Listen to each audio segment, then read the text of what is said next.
رسول اللہ صلی اللہ علیہ وسلم ایک دن حضرت عائشہ رضی اللہ تعالی عنہا کے پاس آئے۔ اس وقت ایک عورت حضرت عائشہ رضی اللہ تعالی عنہا کے پاس بیٹھی تھی۔ آپ صلی اللہ علیہ وسلم نے دریافت کیا، یہ کون ہے؟ عرض کیا، فلاں عورت، اور اس کی نماز کے اشتیاق اور پابندی کا ذکر کیا۔ آپ صلی اللہ علیہ وسلم نے فرمایا، ٹھہر جاؤ، سن لو کہ تم پر اتنا ہی عمل واجب ہے جتنے عمل کی تمہارے اندر طاقت ہے۔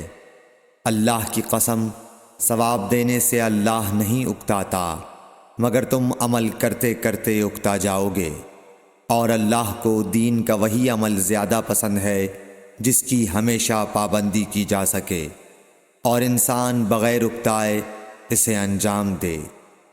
صحیح بخاری، حدیث نمبر 43۔